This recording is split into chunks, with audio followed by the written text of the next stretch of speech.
Fala, meu lindo, minha linda.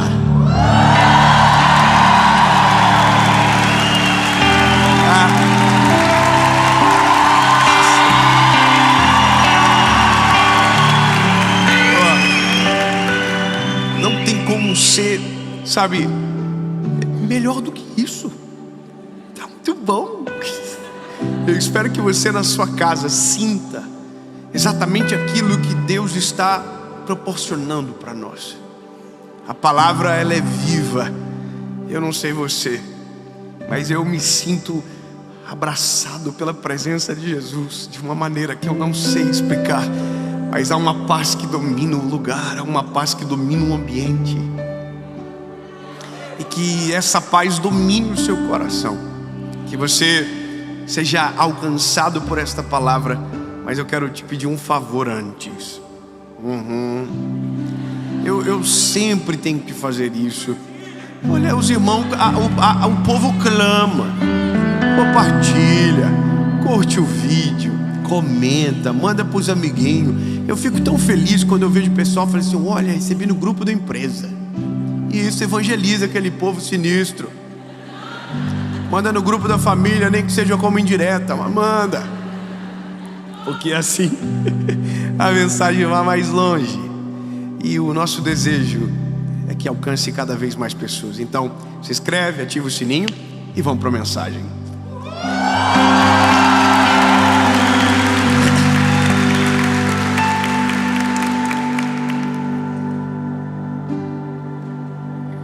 O texto é de João, capítulo de número 4, versículo de número 6.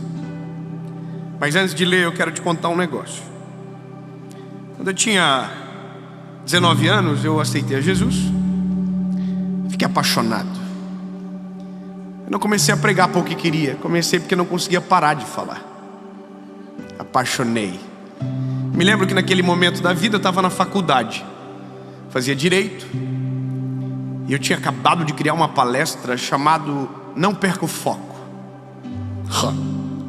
Eu era muito metido, porque meu sonho era ser professor universitário.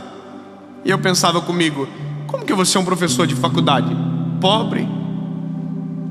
Meus pais não tinham nenhuma influência naquela universidade. Não tinha o QI, quem indique.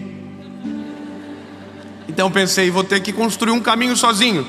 E fiz um projeto onde eu dava uma palestra para todas as turmas de direito que entravam na faculdade, para falar sobre as matérias propedêuticas do que as pessoas iriam ouvir. E eu estava só no segundo semestre, mas eu parecia que estava no 10º, porque eu tinha estudado bastante.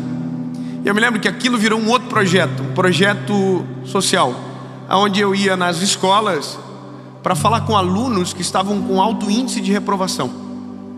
Então essa era a minha realidade. Eu fazia porque tinha um desejo de ser um professor, mas aquilo estava virando um ministério e eu não sabia, sabe? E um dia, talvez um dos primeiros, que eu dei uma palestra num colégio público de alunos que iriam reprovar, eu me lembro que eu olhei aqueles alunos e pensei assim: bom, como pode? São tudo muito inteligentes, eles falavam bem, conversavam, articulavam. E eu fiquei pensando: por que eles estão com problema para passar de ano, né? O que acontece? Eu perguntei para a professora: eu posso conversar com eles no final, individualmente? Um minutinho, eu quero só fazer algumas perguntas. A professora falou: pode fazer. Não é a minha área, eu não sou psicólogo, mas eu só queria conhecer mesmo. E eu perguntei: oi, tudo bem? Qual que é o teu nome? A pessoa falava. E aí as histórias eram todas muito parecidas. Todos que estavam ali, na maioria, estavam dentro de uma família desestruturada emocionalmente, os pais separados, e aquilo era só reflexo, na verdade. Mas teve uma história que acabou com o meu coração. A menina falou: Dave, a minha mãe me rejeitou. Eu falei: sério? Como assim? Ela falou: a minha mãe um dia falou para mim nos meus olhos, dizendo que ela não queria que eu tivesse viva, e que ela não me amava. E aí, obviamente, ela chorou, eu também. Abracei ela, mas sabia que aquele meu abraço não era suficiente, porque eu era só um garoto dando uma palestra, e o que faltava para ela era uma mãe. que a amava. Engraçado imaginar que tem alguém que tem coragem de chegar para uma criança e dizer: olha, eu não te amo. Eu não queria que você estivesse vivo. Para uma criança o impacto é muito maior, porque a palavra amar, o verbo amar, está sendo descoberto. Então ela aprendeu sobre o amor da maneira mais perversa que existe, porque quem deveria dar negou o amor a ela. E o resultado, ela era uma garota que tinha muitos problemas emocionais e que provavelmente iria reprovar. E sabe, a nossa perspectiva de amor, ela é muito filtrada pelas experiências que nós temos. Quando a gente fala de Jesus, e a minha missão é falar de Jesus, existe uma palavra que é meio que uníssona. Ele é Pai. Você já deve ter ouvido. Ele é Pai. Só que milhares de pessoas foram rejeitadas justamente por essa figura. Pela figura do Pai. Pela figura de quem deveria zelar pelo amor e amar. Então a conjectura de amor, ela é totalmente pervertida. Ela é nuviada. Então o sentimento de rejeição basicamente está enraizado no coração de muita gente. E as decisões são resultados de um sentimento errado. Eu vou deixar bem claro isso com a palavra. Escute. O texto é de João, capítulo de número 4. Você vai descobrir os efeitos que isso tem e talvez identificar que algumas coisas que você fazem tem a ver justamente com algo que está aqui dentro e que filtra a forma que você enxerga Jesus e o amor dele. Olha, João 4:6 diz o seguinte: estava ali a fonte de Jacó. Jesus, cansado do caminho, assentou-se junto da fonte. Era quase meio-dia. E veio uma mulher de Samaria tirar água e disse: Jesus, dá-me de beber. Jesus disse a ela: dá-me água de beber. Porque os seus discípulos tinham ido à cidade comprar comida, ele estava sozinho. E disse, pois, a mulher samaritana: como eu, sendo samaritana, vou dar água para um judeu? Amém. Há um texto nos evangelhos que diz que Jesus, antes de chegar à cidade de Samaria, ao poço de Jacó, pediu que os seus discípulos entrassem na cidade adjacente para pegar comida. Ou seja, esse encontro com Jesus não foi um acaso. Esse encontro com Jesus foi planejado por Jesus. Ele sabia quem encontraria no poço. É muito maravilhoso imaginar. Jesus já sabia a história inteira.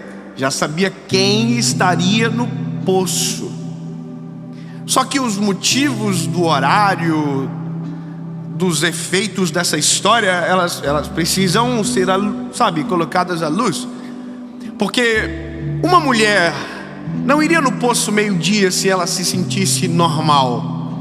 Ela está indo no horário mais quente do dia por um motivo. Ela não quer ser enxergada por ninguém.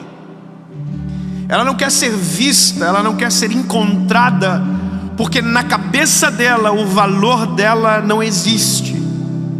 Ela não sabe mais quanto ela vale. A vida que ela decidiu viver o fez entrar em relacionamentos que se perderam ao longo do tempo, e ela já estava no 5º marido, então estava tudo errado a vida dela, estava um caos. Então a Bíblia diz que ela está na hora mais quente do dia no poço, porque ela não está vivendo, ela está se escondendo. Ela não está querendo de verdade, matar a sede. Ela está fazendo o que dá. Não era um bom horário para aquilo, mas agora começa a melhor parte da história, porque a Bíblia diz que Jesus apareceu. Pronto. Se tem alguém que sabe o que acontece, você pode já dizer assim um sucinto: Glória a Deus. Então eu vou dizer de novo. A Bíblia diz que do nada Jesus apareceu.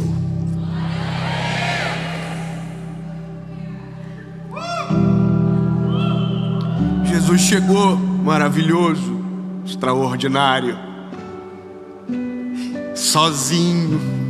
Por que sozinho? Porque tem coisas que Jesus não vai usar eu para falar com você.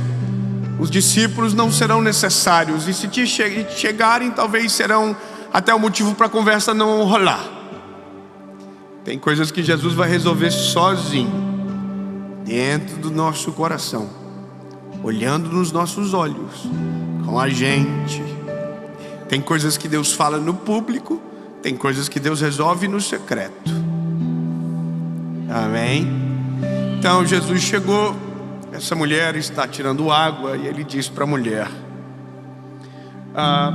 você pode me dar água? E a mulher, espantada com aquele homem pedindo água, disse: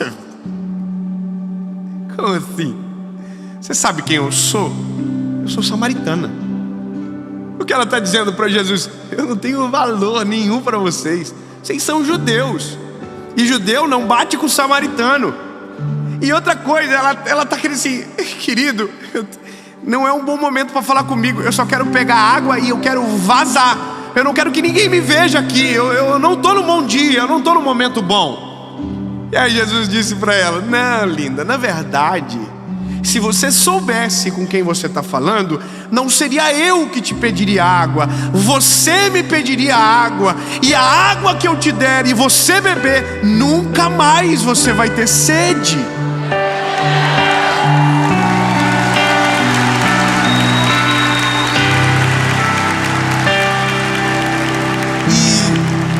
E isso é a história de nós. É a nossa história. Porque nós não sabemos do nosso valor até que Jesus aparece. Nós não sabemos quanto valemos até o dia que a gente conhece Jesus. Enquanto Jesus não entra, bebê, você tem uma percepção completamente equivocada do seu valor. E a gente só vive uma situação, uma sociedade tão doente porque não se sabe o valor que você tem. Eu vou ser mais específico. Você conhece a expressão amor bandido? Amor bandido. Gente que se entrega a paixões que a ferem. Você já viu isso? Tem gente, tem mulheres que apanham dos maridos, e elas vivem como se aquilo fosse comum. É como se a vida para ela é aquilo, e é o que ela merece, porque ela não sabe o valor que ela tem. Quem não sabe quanto vale, qualquer preço oferecido serve, qualquer proposta corrompe, qualquer sentimento nos rouba, qualquer acusação nos fere, qualquer, palavra de maldição nos atinge, porque não sabemos o nosso valor. Agora, quando sabemos o nosso valor, quanto valemos para aquele que nos comprou, aí, bebê, aí fica diferente. O barquinho muda de direção, porque quem sabe o preço que vale não se entrega em qualquer proposta. Sabe por que tem gente que se entrega aos vícios da vida? Porque não sabe quanto vale. Sabe por que tem gente que se entrega ao pecado de uma vez? Porque não sabe quanto vale. Não sabe quanto vale. Quanto você acha que você vale? Quanto vale a tua paz? Quanto vale você? Sério, de verdade, se fosse dar um preço, qual seria o seu preço? Se você estivesse numa prateleira, qual seria o preço seu? Você estaria nos produtos nobres, ou você estaria na promoção? Você estaria na prateleira do que ninguém pega? Porque normalmente a nossa percepção, e eu não estou falando de algo com o ego inflamado, eu estou falando de Jesus. Você vai entender já já. Mas entende, quando o apóstolo Paulo disse: porque fostes comprados por alto preço, Ele está dizendo o seguinte: talvez para você não valha nada, talvez para o outro seu valor é efêmero, mas para quem pagou, custou o filho. Agora, a questão é, a gente só percebe o valor quando olhamos para Jesus e o que Ele faz. A gente só percebe quando Ele entra na história. Então, me permita deixar Ele entrar na história. Me permita, porque é só isso que eu sei fazer na vida. Eu só consigo falar dele. Então, porque Ele entrou, e eu também não tinha muita noção de quanto valia, e vivia qualquer coisa, de qualquer maneira, de qualquer jeito, porque não sabia o preço. Não sabia. Então tinha muita vergonha dele, tinha muito medo dele, e estava muito filtrado por informações equivocadas sobre Jesus. Então a minha vida com Jesus se resumia assim: eu sou alguém que Ele não quer, que Ele não vai usar, que eu não sirvo para Ele, porque Ele é maravilhoso, Ele é demais. Eu sou o Dave, tadinho. Ainda sou, para mim. E aqui a gente olha na Bíblia e a gente identifica claramente em todos os personagens quem se sentia amado, o que vivia, quem não se sentia amado, como era a sua história. Quem ficar tentando o tempo inteiro provar, sabe, provocar, é carência. O nome disso é carência. Você conhece alguém carente? Sabe, a pessoa que fala assim: tu me ama. Você conhece alguém? É você? Qualquer coisa que acontece, porque Deus não me ama, porque é carência. Na palavra tem uma palavra que resume carência, é arrabab, vazio, falta alguma coisa. E aí tem uma história a mais para a gente fechar junto, que é o leproso. O leproso é a mesma coisa da mulher. Não queria estar onde estava, mas como a multidão passou, ele estava perto, aproveitou o ensejo. E a Bíblia diz que quando ele chega perto de Jesus e diz que precisa ser purificado, Jesus trata ele de maneira diferente do que a gente imagina. O leproso imaginou que seria excomungado, expulso, sabe, escorraçado, talvez até apedrejado pela condição que o tinha, porque a doença era contagiosa. Mas a Bíblia diz que Jesus não fez isso. A mulher do poço de Jacó pensou que seria humilhada por Jesus, escorraçada por ele. Jesus não fez isso. A mulher do fluxo de sangue pensou que ia ser humilhada, envergonhada, sabe, Jesus não fez isso. Os cegos que estavam sendo calados pensou que Jesus os mandaria calar. Jesus não fez isso. E esse é o problema nosso, porque a gente olha para os que os outros fazem e pensamos que Deus faria da mesma maneira. Medimos o amor de Deus com as nossas experiências. Então, a partir de agora, quando alguém dizer que Deus é pai, Ele não é o seu pai terreno. Ele é muito maior, e o amor dele é incomparável. Ele não abandona, Ele não rejeita, Ele não exclui, Ele não trata diferente, Ele não tem filho preferido, Ele não trata um melhor do que o outro, Ele não ama um mais do que o outro. Ele é pai, só que não é o pai que a gente conhece. Ele é muito melhor. Ele é perfeito em amar, Ele é perfeito em cuidar, você entende? É muito maior.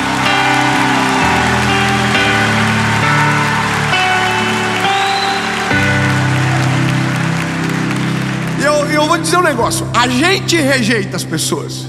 A gente é assim. A religião faz isso.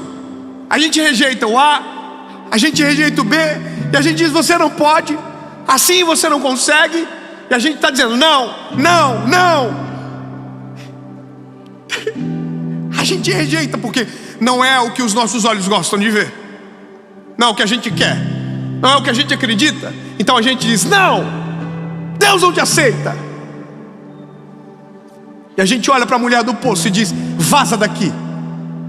A gente olha para o leproso e diz: não toca nele.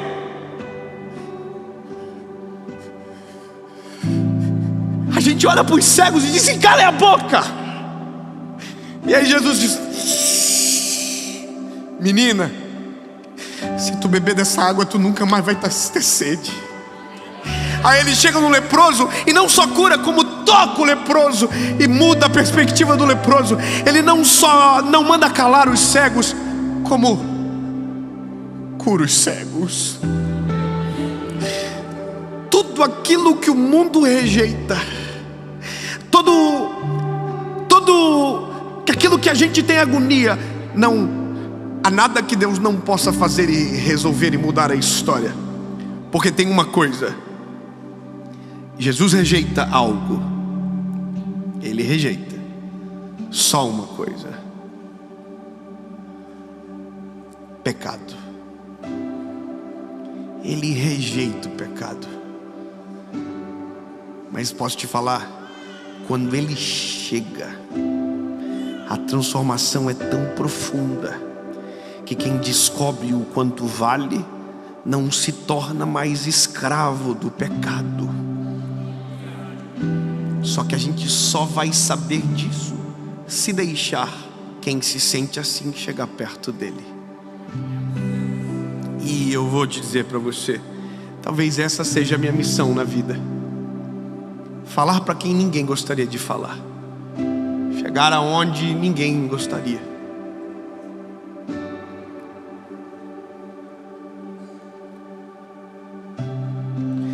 E eu até queria ser normal. Eu queria ser normal, ter um clube e pregar só no clube. Mas não foi por isso que Jesus morreu na cruz. Quando Jesus vai naquele poço e conversa com aquela mulher, Jesus restaura algo dentro dela, o valor dela. O valor. Quando Jesus toca no leproso, Jesus não só cura o leproso, Jesus resgata o valor dele. Quando Jesus cura os cegos, ele não só faz o cego ver, ele restaura a visão do cego. Entende?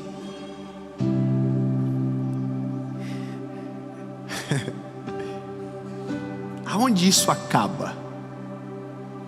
Acaba de uma forma simples. Todo o evangelho, toda a história de Jesus é um plano. Você sabia? O nome que a gente chama é o plano de salvação. O evangelho é o plano de Deus para salvar o homem. O que se já havia perdido, o que já estava condenado, que não havia mais esperança. O evangelho é um plano de Deus para salvar o homem.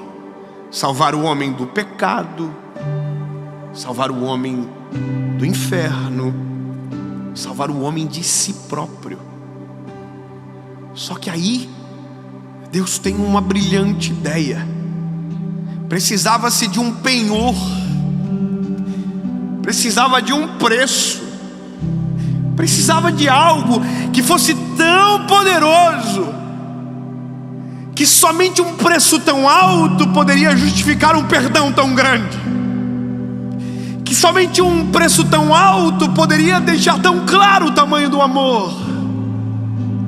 E esse amor era justamente para que eu e você não fôssemos escravos, para que nós não nos sentíssemos rejeitados e esquecidos por Deus, para que a gente não se entregasse, mas para que olhássemos no espelho e disséssemos: não, você não é o que o mundo diz sobre você, você não é o que o mundo plantou dentro de você, você é o resultado da perfeição do Criador. Ele fez você com as suas mãos, com as próprias mãos o formou e com o sangue dele te salvou.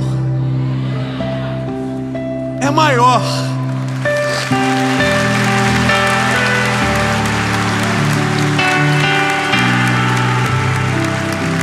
E aí, precisava de um preço. Alguém teria que morrer, alguém teria que ser o penhor. E a Bíblia diz que Deus se fez carne, habitou no meio de nós.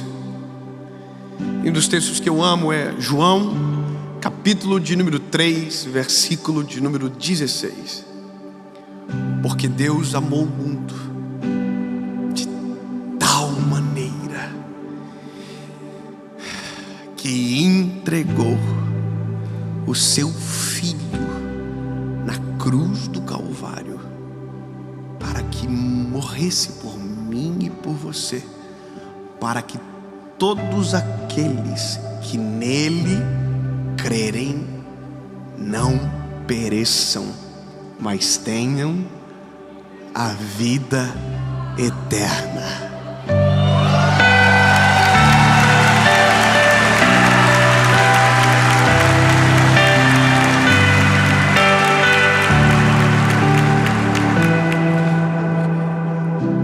E por isso que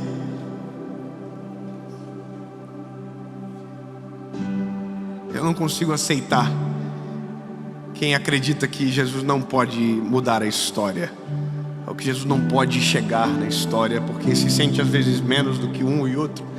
Porque eu sei quem eu era, eu sei o que Jesus faz. E uma das coisas mais incríveis da vida é saber que o preço que Jesus pagou por mim não foi para eu viver aqui só.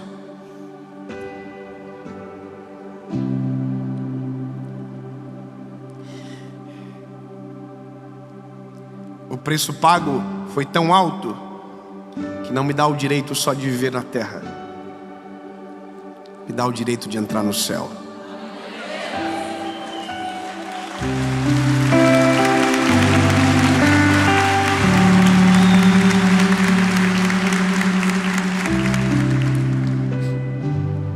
A mulher do poço saiu entrando pela cidade dizendo: eu conheci um homem que mudou toda a minha perspectiva, que mudou a minha vida. Eu não consigo dizer. A Bíblia diz que ela entrou na cidade anunciando o que havia acontecido.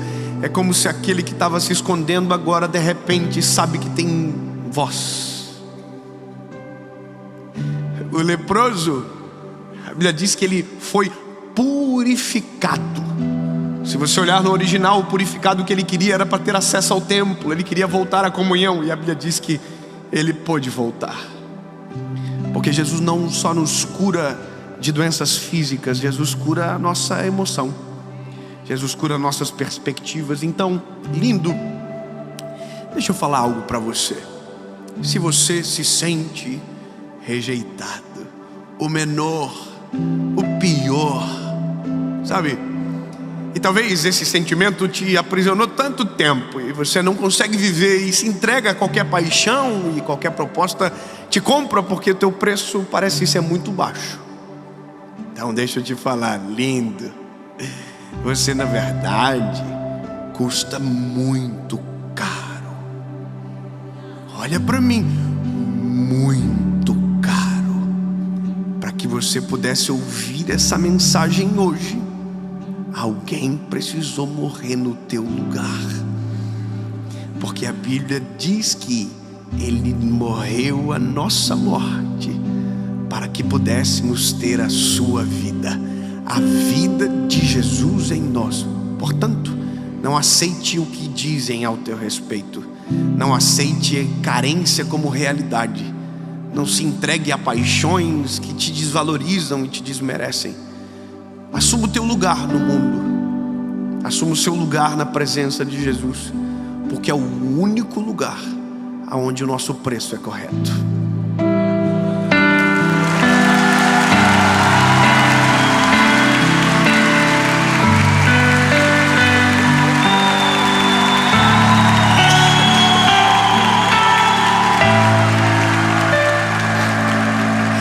Oh, Jesus, é só contigo mesmo que a gente consegue se sentir amado dessa maneira. É só na tua presença que a nossa alma é curada, nossas emoções cicatrizam, e é só contigo, Jesus. Mas eu tenho noção de que pessoas precisam às vezes de curas mais profundas, precisam que o Senhor entre e intensifique algumas áreas da vida, porque algumas consequências às vezes já se impetraram e parece que agora o Senhor está chegando tarde. Mas o Senhor resgata o nosso preço, O Senhor nos faz lembrar quanto valemos, porque não fomos comprados por pouco valor. Sim, Jesus, teu sangue na cruz do Calvário foi por nós. É por isso, Jesus, que nós nos rendemos a Ti. E é por isso que nós precisamos tanto de Ti, porque aquilo que ninguém enxerga, o Senhor conseguiu ver em nós. Não havia nada em nós que o atraísse, Jesus, mas o Teu amor nos alcançou. E agora cremos que a Tua palavra é verdadeira, que quando o Senhor entra, as coisas velhas ficam para trás e tudo se faz novo. Em nome de Jesus.